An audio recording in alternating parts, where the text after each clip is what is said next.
The best spinner is a system based around projects to keep your work organized. As you can see, we have some example projects here, and within each of the projects you can use the disclosure triangle to see any articles that you've already created. You can create a new project by clicking on the Create New Project icon here, and then you can choose to give it a name by clicking twice into the name area. So I'll put Sample Project just as an example. Now within each of these folders, which you can use to organize your work, and that could be by niche, or if you have clients you can put your client names, you can create articles by selecting the folder that you want to work in. I'll choose the sample project, and then using the Add Article icon here, you can create a new article. Now there are three ways you can add seed articles. The seed article is the original article that you're starting with. You can type in whatever you want to. You can use our built-in PLR database of about 132,000 articles, or you can use content from the article builder. Let's start with the user content. So you'd put in the title of your article and then the body of the text. When you've finished typing your article, and remember you can copy and paste in here if you have an existing article, you would then click Import and it will create the new article for you.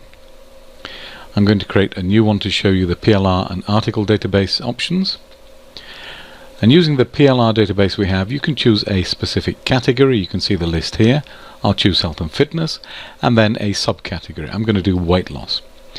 Now this will bring you a list of items, and if you scroll you'll see that it's a continuous scroll until you've seen all the items that are in the long list.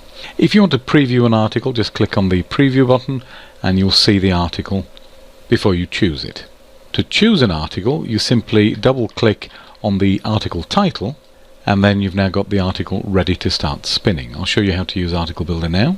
So I've selected my main project again, click on the Create New Article icon and go into Article Builder, and this is similar where you choose the category, the number of words that you want approximately, and then click on Get Content. This will generate a randomly selected article from the Article Builder content. Click on Import Article and you now have a new article within your project ready to start working on. When it comes to spinning your article, you can double click on the article itself on the title, or you can select the article and then click on the pencil icon to start editing and spinning. So we have three tabs: the Visual, the Code and the Generate tab. In the Visual Spinner, if you click on a sentence, the new spin window will open. I'll go through each of the options here for you.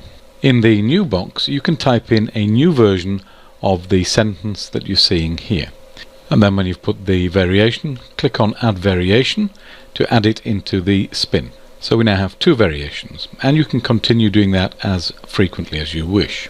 The auto spin and spin functions here work the same way as auto spin here and here, but they apply to the text in this field. So if I put a new variation and then click auto spin, you'll see that what happens is that the best spinner automatically spins for me, and if I click on Add Variation now, what I have is a spin version of what I typed. When I'm happy with the variations I've got, and I can add as many as I want, I click on Save. Now you can see that the color has changed, which indicates that this has spin text, although it's hidden from your view to make life less complex. If you want to see the spin text format, you can click on the Code tab and you can see here what the spin text format looks like. But working in the visual editor, that complexity is taken away from you, which makes it easier for you to concentrate on what you're actually doing. So if we now click on the next paragraph, you'll see that we can do the entire paragraph, or we can add sentence variations. Now this is purely up to you, but if you're going for sentence variations you will get more variety and uniqueness in your content. So if we click on Add Sentence Variations, each of the sentences will appear at the top here, and you can work on them one at a time, so it's very simple to do. Now for this example I'm going to use the auto spin here, which will automatically spin that first sentence. Then I can choose the next sentence and you'll see this appears here. I can auto spin that. And if I prefer and I want a very specific content, I can add a new variation within this field and just type in whatever I want. And again, if I want to, I can auto spin whatever I've typed in here. Work your way through each of the sentences, and when you're done, click on Save. For the purpose of this demo video, I'm just using a short amount of text to show you how this works. Now, when we look at the Generate tab, we have a number of icons. Because we already have syntax in this article, the refresh button will give me a version every time I click it. So if you check the text here, you will see that it changes when I click on respin, and we do have keyboard shortcuts, as you can see.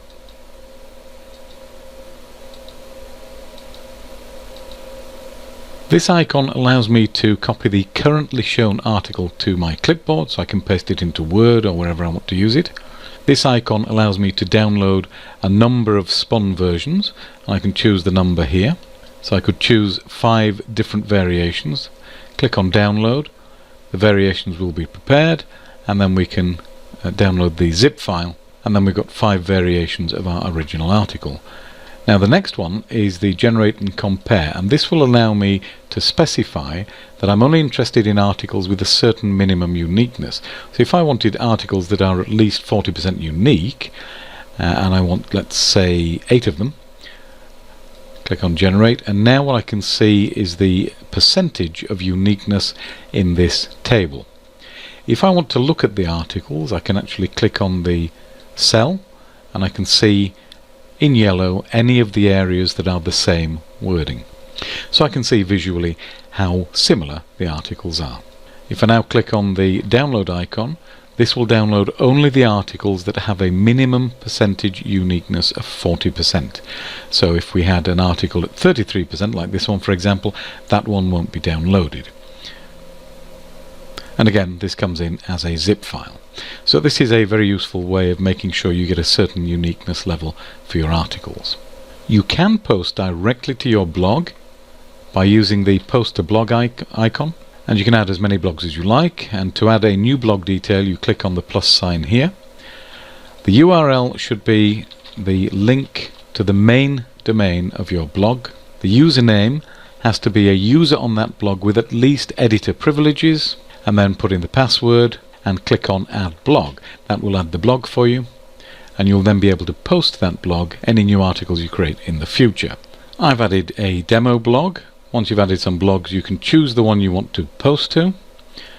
You can choose the category that you want to post to from your blog, because the best spinner will read the categories available. And you can choose the status, whether it's published or draft. So my example displayed article will now be posted to my blog. Just takes a second, and if I want to check how that looks, I can click on the link here, which will open a new tab, and you can see that we have the article showing already. The next icon allows us to do a check within Copyscape if you have a Copyscape account and credits in that account, and it will tell you whether your article is unique as far as Copyscape is concerned. So you would add in your username and key for Copyscape, click on check the article, and it will tell you how many similarities it finds online. Now, 2 particularly useful features that we have are the translate article into a different language and the create audio. We have 15 of the major world languages available, so if we click on translate article, we can translate from the current language to any of these 15. I'll choose German in this example. We click on the translate button, confirm, and in a few seconds we'll see the German article. We can then copy it to the clipboard as before, or we can paste that directly to our blog, which I'm going to do now. And if you recall, I've got an example blog here. So you choose your blog, you choose your category, and then your status. So I'm going to post that to the blog, and in a second I'll get the link. So now we can see I've got a German article, and it took just a couple of clicks. The final icon allows me to create a voiceover, text to speech, using a number of voices, as you can see here. I'll choose Matthew. When I click on download MP3, an audio file of the article will be created, and then I can download the file, and I can use that in podcasts, I can add it to my blog, whatever I want to do with it. It's a standard audio file with voiceover. I'll play that for you right now so you can hear what that sounds like. 10 real-life diet tips. Are you fed up with diet tips passed out by someone with apparently endless revenue and time? For some of us, it may just not be useful to invest half of our Sunday making carefully portioned foods throughout the week. So in this part of the video, I'll show you how to use the code window. So let's work on this article, and we'll choose the code window, and we have a couple of options. So this is a save article icon. This particular light bulb icon allows you to automatically spin completely hands off, so I'll show you what that does. And you can see that's identified as many synonyms as it can and put those options in for me. This is now a fully spun article. I'll save that one. And we'll look at this article now for spinning. So we have the manual spin, which allows you to spin manually by typing in options using the syntax format. So this is things such as this kind of formatting. If you're not familiar with the syntax for spin formatting, that will be covered in a more advanced video. But you can also use the spin mode to make life easy. And when we use this spin mode here, you can see that it identifies phrases and sentences. And if we use the right and left arrow key, we can move forward and backwards through the document, and any recognized synonyms will appear in the list for me. So for example, we've got the word acne highlighted. I could use pimples, zits, bad acne, and it is now building up the syntax for me without me having to do any of this fancy formatting. Use the right arrow key to move to skin, skincare, skin treatment, skincare, healthy skincare, and so on. Right arrow key again, tips for, strategies for, methods for, tricks for, suggestions for, and this is building up the syntax format very quickly and very easily for me. Now, if the best spinner finds a word that it doesn't have a synonym for, you can enter a new one here for yourself, click on add, and that will then be part of the syntax for that particular phrase. And you can then continue using the right and left arrow keys to work your way through the document. When you've finished adding as many variations as you wish, either through the visual or the code windows, you will save the article, and then you'll be coming back to the generate tab so that you can generate an article. And this icon will allow me to see the variations just by clicking, and the changes will appear for me. And then of course we can use any of the other icons that we've looked at earlier. And remember, the quickest way to get a spin is to go to the code tab, hit the light bulb icon, and the best spinner will automatically create a fully spun article for you. Now in most cases, when you come to the generate tab and respin, it is advisable to check to make sure that it reads well, and there may be a little bit of editing needed, but it's a great start and will save you a ton of time.